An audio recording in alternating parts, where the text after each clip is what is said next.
Narito po kami, magandang araw sa inyo. Narito kami sa Latub. Si Dato Roger. At ang mga dato ng kapisanan ng Latub, mga katutubo, narito po sila. At atin pong sinusolusyonan ang matagal ng problema sa tubig dito. Buti po at nakaabot tayo sa kalaman natin ang kanilang problema. Sinusolusyonan natin. Salamat sa mga kooperasyon ng mga datos natin dito, mga leadership ng katutubo. At in collaboration with the Healing of the Nations po, sa awa ng Diyos ay matutupad yung matagal na nating pinapangarap sa lugar na ito. Si Mr. Roland po ang ating importanteng taga-ugnay sa katutubo na ito na malaking bahagi ng lakar na ito. Po, sige po Mr. Rolando. So, mga nino, karong adawa, kani historic nga event nga nata sa lugar nila ni Dato Roger, no? Sa Lakipa, sa Sitio Dagunalan, kay atong gipaningkimutan nga mapatugaan yung tubig ang lugar. Kaya sa pila na 22 anyos na sila dinhi, since na award yung CBFM, wala gi pa tubig. So kani gitawag na mo ni kaning tubig nga gaagas dito sa ibabaw is the river of life.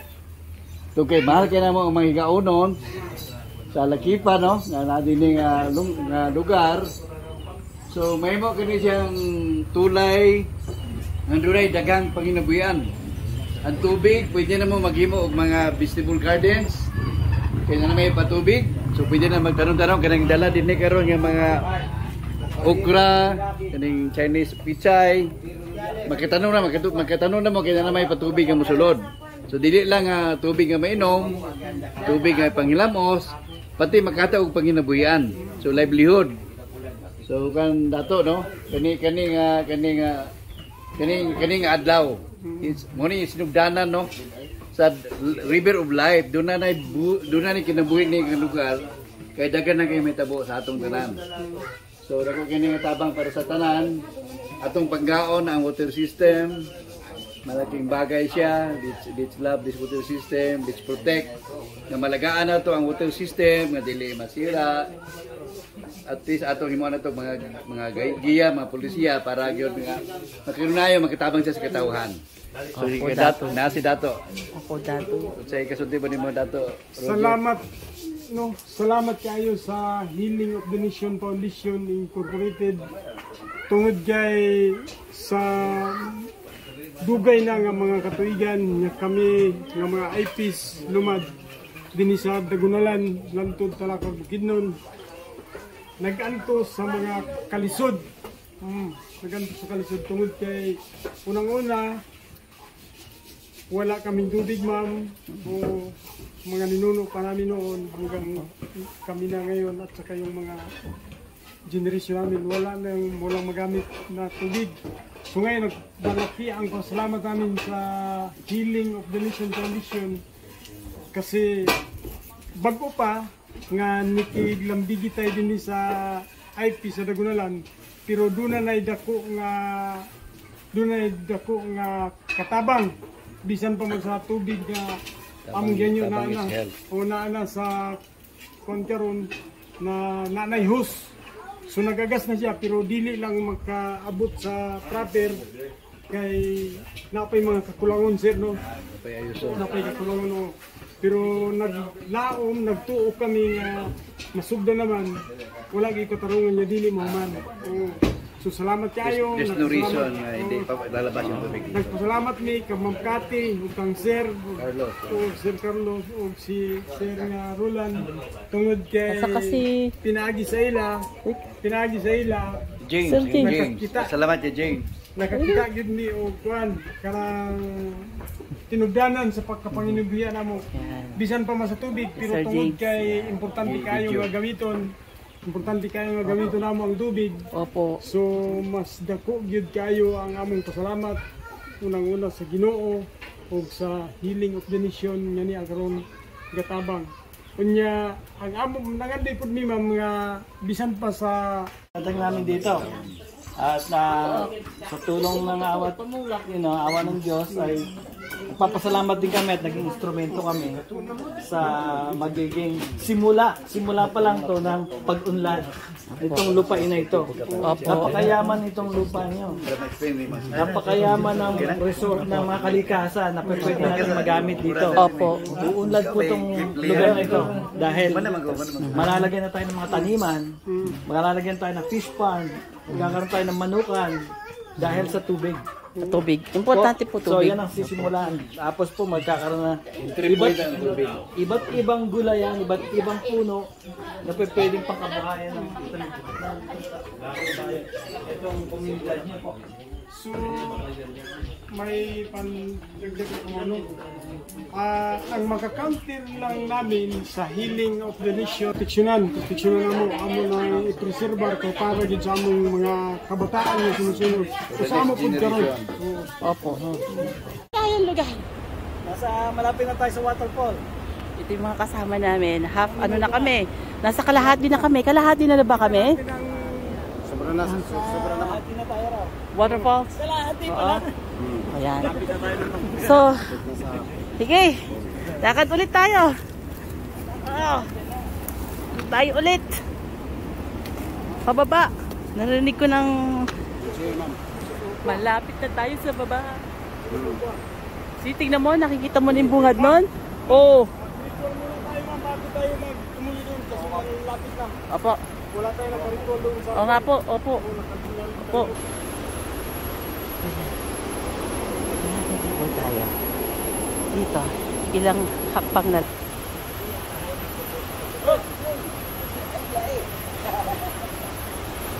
Huwag kang mahuhulog.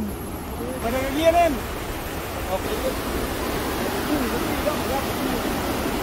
Konti na lang po ang aming hiking at kami po ay nasa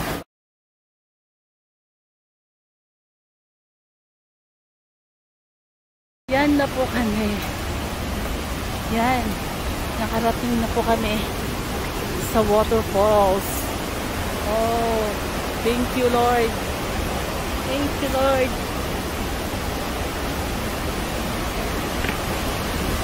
Oh, thank you Lord.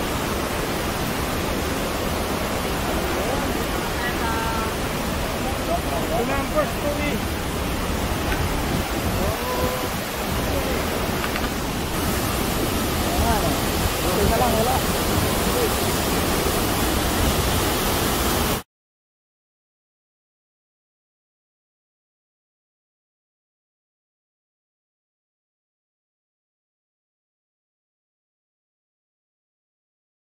Yan yung house.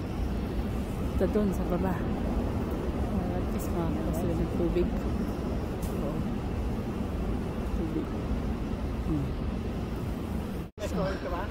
Oo, yan is house. Tubig.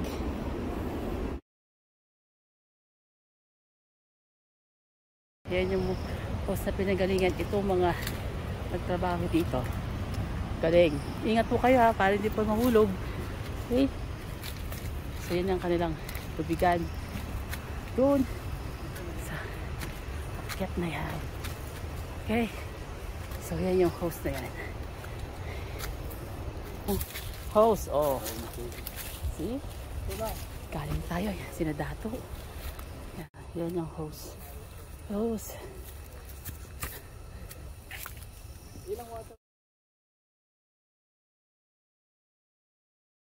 Finish line.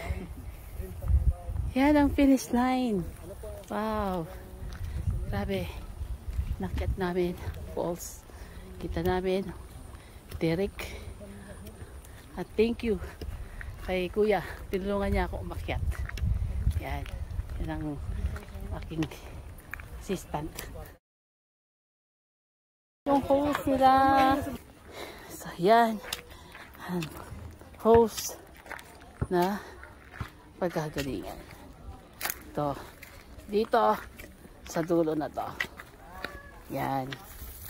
Dito. Okay. Sa house nito, magkakaroon to ng tubig. Diyan. Okay.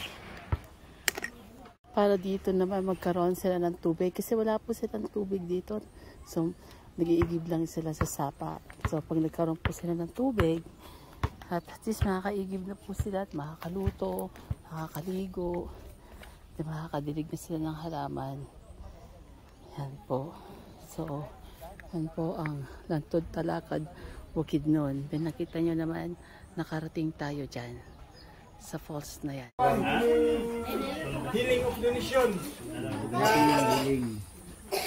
Sa ngadto-ngadto, wala pa may mga sa kauna ni makabutin niya sama sa LGU. Ano niya? Sa istorya pero lain man to LGU kay politika wala ni sulod ba niya dinhi. Dili lugar pareha ni karon nga kaloy sa Ginoo gitagaan gyud ni o kanang buta na to grasya. Grasya. Kay sa umaabot dagan na kayo ang among ipangandoy sa among mga kabataan, unang-una sa among mga kabataan nga nangandoy gidunda mi nga mahimuan mi og sa dikir sintir lang. Yeah, may tubig na. So ang una nga po namo sir, ma'am, ang una nga among gihandom kini saging. Kay nakita namo nga madali ang kapanginabuyan kay dini tested naman yun ang saging nga pag-abot sa katuig maharbisan nila siya. Yeah, saging. Balangon. Kasi So, meron dito yun sa Balangon. wala na nagkinala ng mga kay madali gyapon among gitanaw among ga estudyuhan. Dali siya unya gaan nga trabaho, unya madali pud ta pagkakuan, pagkaprodukto. Oo, kubyana. So kana lugar ang party sa amo. So karon ihatag na mga oras sa inyo sir kung sa inyong makapabutpod sa komunidad. Salamat kayo. So, Mamuna lang siya. So, siya, mamunga lang. Antay ka lang, mamunga na siya eh. Then yung nabanggit na pangalaman ni Dr. Roger, yung sa sweet corn. So, parang linkage kay By James, meron silang market sa sweet corn. Oh, good. Ilang adlaw? 75 days? In 75 days time, maka-harvest na with the market. Pero dapat daw staggered. Staggered o By a set of 1,000 square meters, batch 1, and then another, siguro, di pa week, another, weekly. there's a weekly 1,000 square meters para yung market hindi rin mag-congest, yung demand hindi mapiktuhan. And then, tuloy-tuloy. Ito yun ang nabanggit ni Dr. Roger. And then, debit pa yung sa mga bata, nagawa ang mga bata kasi humingi sila ng tulong sa barangay, hindi sila mabigyan ng daycare center dahil makaunti yung budget ng barangay. Limitado ang budget. So they cannot blame the barangay government, the BLGU, considering kaunti lang talaga ang budget sa barangay. Hindi sila mabigyan ng kaunting budget para sa school. So i-emphasize yung sa daycare. Daycare center. Okay na. Livelihood, tubig. Edukasyon sa mga bata, yung daycare. Hindi livelihood, yung balangon, saka yung sweet corn. So yun ang bagay. So they are very happy nga baka this time may mangyari na. Kasi they have been longing for dugay na mo si Hanyo for they have been asking for support sa barangay government, sa local government, sa government. Pero medyo napabiyaan. Ano yung tayo mo? Basig ipig. Medyo langanin. Basig, they are... Ang pagbabago. Kami po ay nagagalak din na naging party kami ng pagbabago nitong komunidad dahil po sa mga taong nag-bridge, nagtulay, kagaya ni Sir Roland, Sir James, at mga kasama natin dito, pinagtagpo-tagpo po tayo ng hindi po aksidente, kundi ginaidance po tayo sa taas. Narinig naman po kanina, yung panalangin ni Sister Catherine, magmula pa pagkabata, alam na niya, darating kami rito. Hindi lang namin alam kung kailan at kung paano at kung sino mga makakasama. Kaya po, ito po ang katunayan na may nag-guide sa atin. Ano po? Simula ang pag-unlad nitong inyong komunidad.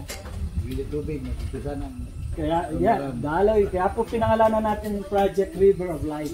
Tayo ng tourism dito, and later on, hindi lang po mga gulayan, kundi mga fish pond, dahil marami na tayong tubig.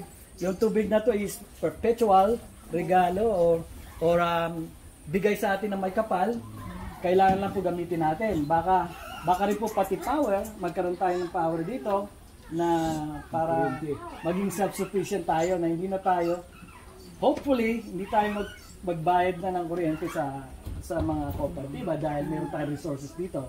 Later on po yun, mapapag-aralan natin kung paano yun. Ang pinagpangunahin, at least pagdaloy ng tubig, pagyamanin muna natin yung corn at saka yung banana dahil Gulay. yan ang madaling.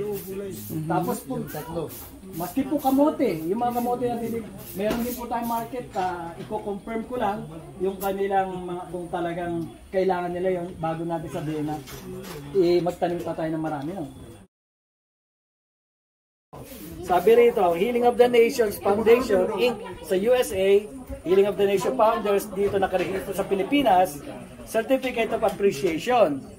Sabi po ito, this Certificate of Appreciation is awarded to Langtud Kahibunan Igtulin Farmers Association, kayo po yun, Lakipa Incorporation, represented by Rogelio S. Dimdim Datu Salinsing, for being responsive to the call for humanitarian efforts of the Healing of the Nations Foundation as the Higaonan tribe in Bukidnon is very open to work closely with the foundation in achieving its mission of serving as humble messengers and bearer of blessings.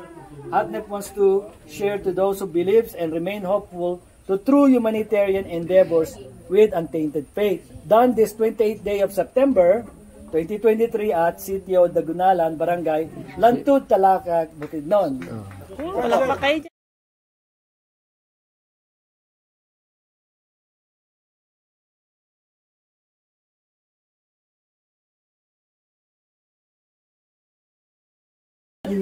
So mga tulong po natin, Glenn. Ito po anak ni Mr. Roland. Yeah, member siya ng Members po ito ng Healing of the Nations Foundation. Ito po ang kanyang certificate. Dito. Meron po itong, kasi po ngayon, itong year na to, 10th year anniversary ng Healing of the Nation. Meron po kami special certificate to recognize po mga nakasama po natin magmula noon hanggang ngayon. All your voluntary hard works and efforts made a real difference to the community. Your loyalty to HATNEP Inc. over the years did not go unnoticed. The Healing of the Nations Foundation sa USA, Healing of the Nations Founders here, HATNEP in the Philippines. Ito po. Since 2019. Since 2019 po. Nag-zoom nami. Nagkita niya aturang last week. Pero since 19 himix doon sa Zoom. Actual nga kita naman ito last week. Yan, kayo ni Ma'am Delia. Ayan. Ayan, kayo ni Ma'am Pinanari Delia. namin kung saan. Okay. Thank you very much po.